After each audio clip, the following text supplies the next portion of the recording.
भारतीय चित्रपटसृष्टीचा पाया घालणाऱ्या महान दिग्दर्शकांमध्ये भालजी पेंढारकर यांचं नाव अग्रक्रमाने घ्यावं लागेल। एकापेक्षा एक जबरदस्त असे 45 चित्रपट त्यांनी चित्रपटसृष्टीला दिले। ऐतिहासिक चित्रपट बनवण्यामध्ये त्यांचा हातखंडा होता। छत्रपती शिवाजी, मोहित्यांची मंजुळा, मराठा तितुका मिळवावा, स्वराज्याचा शिलेदार, थोरतांची कमळा, बाल शिवाजी, महाराणी येसूबाई हे त्यांचे चित्रपट विशेष गाजले होते। त्यांच्या तांबडी माती आणि साधी माणसं या चित्रपटांना राष्ट्रीय पुरस्कार मिळाला आहे। 1991 साली भारत सरकारने मानाचा समजला जाणारा दादासाहेब फाळके पुरस्कार देऊन त्यांना सन्मानित केलं होतं। दिग्दर्शक, लेखक, निर्माते या नात्याने ते तब्बल 70 वर्ष सिनेसृष्टीत कार्यरत होते। वयाच्या 96व्या वर्षी 26 नोव्हेंबर 1994 रोजी त्यांचे निधन झाले। भालजी यांचे निधन झाले असले तरी त्यांची पुढची पिढी विविध क्षेत्रात नाव कमवत आहे। उभ्या आयुष्यात भालजींचे 4 विवाह झाले। भालजींनी अभिनेत्री लीला चंद्रगिरी यांच्याशी तिसरं लग्न केलं होतं। लीलाबाई मुकपट काळातल्या गाजलेल्या अभिनेत्री होत्या। सैरंद्री या भारतातल्या पहिल्या रंगीत बोलपटाच्या नायिका होण्याचा मान त्यांना मिळाला आहे। भालजी पेंढारकर आणि लीलाबाई यांना कोकणात शिक्षणाच्या प्रसारासाठी झटणारे जयसिंग पेंढारकर, साहित्यिका माधवी देसाई आणि सदानंद पेंढारकर अशी 3 मुले झाली। यापैकी माधवी देसाई या सुप्रसिद्ध लेखिका झाल्या। तसेच माधवी यांची मुलगी देखील साहित्य क्षेत्रात मोठे कार्य करत आहे। आज आम्ही या 2 मायलेकींची माहिती तुम्हाला देणार आहोत। भालजी आणि लीलाबाई यांची मुलगी माधवी यांचा जन्म कोल्हापूरमध्ये झाला। त्यांना कलेचा, साहित्याचा वारसा घराण्याकडूनच मिळाला। भालजी यांनी आपल्या अनेक चित्रपटांच्या कथा स्वतः लिहिल्या आहेत। हाच लेखनाचा वारसा माधवी यांनी पुढे चालवला।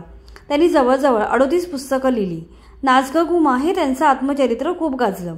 या पुस्तकाला यशोदामिनी हा साहित्य पुरस्कारही मिळाला होता।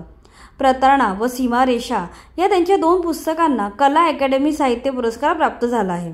तसेच देवराई, जगावेगळी, नियती, कांचनगंगा, मंजिरी, प्रार्थना, हरवलेल्या वाटा, स्वयंसिद्ध आम्ही, शाल्मली, आवतन या त्यांच्या कादंबऱ्याही खूप गाजल्या आहेत। त्यांनी घे भरारी या चित्रपटासाठी पटकथा व संवाद लेखनही केले। या चित्रपटाला पटकथेचे विशेष अवॉर्ड्स मिळाले आहेत। माधवी यांच्या वैयक्तिक आयुष्याबद्दल बोलायचे तर त्यांची 2 लग्ने झाली। गोव्याचे नरेंद्र काटकर यांच्याशी त्यांचा पहिला विवाह झाला। त्यांना यशोधरा, मीरा आणि गीतांजली या 3 मुली झाल्या। पुढे नरेंद्र काटकर यांचे एका आजारात निधन झाले। त्यांच्या मृत्यूनंतर माधवी यांनी सुप्रसिद्ध लेखक रणजित देसाई यांच्याशी लग्न केलं आणि त्या माधवी देसाई झाल्या। माधवी देसाई यांचे 2013 साली निधन झाले। माधवी देसाई यांच्या कन्या यशोधरा काटकर या सुद्धा आपल्या आईच्या पावलावर पाऊल ठेवून लेखिका झाल्या। यशोधरा काटकर यांनी लघुकथा, ललितबंध, चित्रपट विषयक लेख, करिअर मार्गदर्शन, मराठी विश्वकोशासाठी नोंदी आणि अनुवाद अशा अनेक साहित्य प्रकारात लेखन केले आहे। बंजाराचे घर, अपूर्व, अलौकिक, एकमेव, स्वयं, मूलमंत्र करिअरचा, थर्ड पर्सन अशी विविध पुस्तके लिहिली। भारत सरकारच्या संस्कृती खात्याच्या सिनियर रिसर्च फेलोशिपच्या त्या मानकरी ठरल्या आहेत। त्यांना त्यांच्या लेखनासाठी स्वामीकार रणजित देसाई पुरस्कार, रामशेठ ठाकूर सर्वोत्कृष्ट कथाकार पुरस्कार आणि भैरू रतन दमाणी पुरस्कार असे अनेक पुरस्कार मिळाले आहेत।